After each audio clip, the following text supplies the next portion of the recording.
నిరంతరం పెట్టుకుంటే బతికినాము.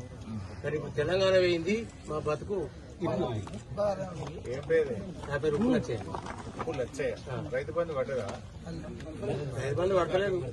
రైతు బంధు ఎక్కడ పడుతుంది? కాంగ్రెస్ చేసినా అని ఒకటి కాదు. ఇప్పుడు 2 లక్షలు రుణమాఫీ అంటాడు, రైతు బంధు అంటాడు, గ్యాస్ అంటాడు, 2 లక్షలు రుణమాఫీ అంటాడు, గ్యాస్ అంటాడు. ఒకనే కాదు, వాళ్ళు మంత్రులు అందరికీ అంటారు. మాకు చేసిన అంటారు. ప్రతి వార్తల్లో చూడు అదే మాట అంటాడు. పడ్డాయా మరి? మాటలు మాత్రం వస్తాయి. కాంగ్రెస్ వచ్చినాక వస్తుంది, ఇప్పుడు ఈ బంద్ అయినాక వస్తుంది, రేపు ఏది మళ్ళా ఈ ఎలక్షన్ అయిపోయినాక వస్తుంది, రేపు ఇస్తా ఇవాళ ఇస్తా అంటాడు. ఆ ఇవాళ ఇయ్యాడు, ఇప్పుడు మాత్రం ఉడ్డెక్కాలి కదా. ఎన్ని రైతు బంధువులు పడ్డాయి? ఎన్ని వాళ్ళు ఇప్పుడు ఎన్ని వాళ్ళు నాకైతే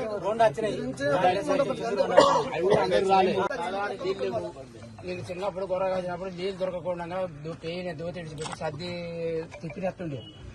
వాడి నడిపైనా అంగ్రేకుల బుచ్చే బాయ్ అని ఉండే, దాన్ని కట్టుకొని నీళ్ళు చేసుకొని తాగినాం. నీళ్ళు దొరకకపోతే నీళ్ళని చూసి పానం కొట్టుకుని కథ కత్తది. ఇక నమ్మరి అప్పుడు ఆ టైంలో కాచినీలో ఒక్క ఇల్లు లేదు. నీళ్లు దొరకకపోతే పత్తికుంట పోయిన నీళ్ళు గొర్ర కొట్టుకోకపోతే వాళ్ళు ఒడ్డిన వాళ్ళు తడి విడిచిపెట్టారు.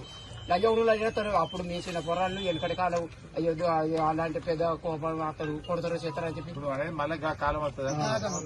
అదే కాలం వస్తుంది. ఇప్పుడు రాని ఇప్పుడు వచ్చింది మొత్తం నీళ్ళు మళ్ళీ వెనకటి తెలంగాణ అయిపోతుంది. ఇప్పుడు నేను చెప్తున్నా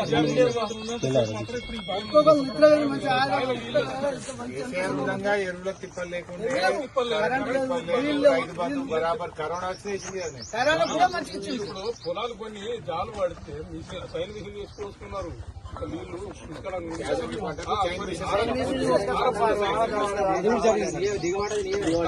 ఏం పెట్టినవే నువ్వు? ఎంత పెట్టినావు? 3 ఎకరాలు అయిపోయింది. ఏం పేరు? అమూలు లచ్చే గోపాల్ రాపర్. 3 ఎకరాలు వేస్తే ఇప్పుడు ఏంటి పరిస్థితి? వెళ్ళిపోతాను, పడతలేదు. కూటికెళ్ళి దించినాం, బోర్లు వేసిన బోర్ వాడలు వాడరత్తులు ఎన్ని అనేది అన్ని. ఎంత ఖర్చు అయింది? వచ్చే కూటికి 45,000 దాకా వచ్చింది. క్రేన్ కొను 45,000 అది వచ్చింది. ఇంకా బోర్లు ఎత్తే అటు 78,000 వీటికి బోర్ వాడు లేదు. పైపులు కొనుక్కున్నాడు, లబ్బర్ పైప్ ఒక్కొక్కళ్ళు చిన్న మడికేసినా కానీ ఆ మడి పట్టు 2 రోజులు పెడితే ఆ మడి పట్టింది. ఎండిపోయిన కొద్ది ఎట్లా పడుతుంది సార్? అట్లా అంగులు తింటున్నా పారు అది పరిస్థితి. ఎంత ఖర్చు ఎంత పోతుంది? ఇక అది కోసాకర వరకు మరి ఇవాళ ఒక అల్లం వెళ్ళిపోయేందుకు మందికి నిలబడడానికి వెళ్ళిపోతే ఇప్పుడు 2 ఇంతకి 2 అంతలు 3 అంతలు పోతుంది సార్. రేపు మనకెళ్ళిన వారు పడతారు. అది తెల్లబడిపోయా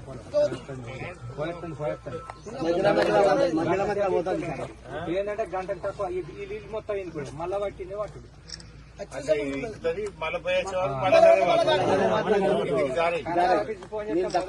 అక్కడ కరెంట్ తయారైన కదా మేమేం చెప్తాం, మా ఇంట్లో ఇది పెట్టుకుని మా ఇంట్లో ఇట్లా తయారు చేయమంటారు. నీకోరకని వాళ్ళు మొదటనే వేండి అంటారు. వాళ్ళు ఈడవేనా ఆడవేనా మొదట వేండి చెప్పుడు వాళ్ళు.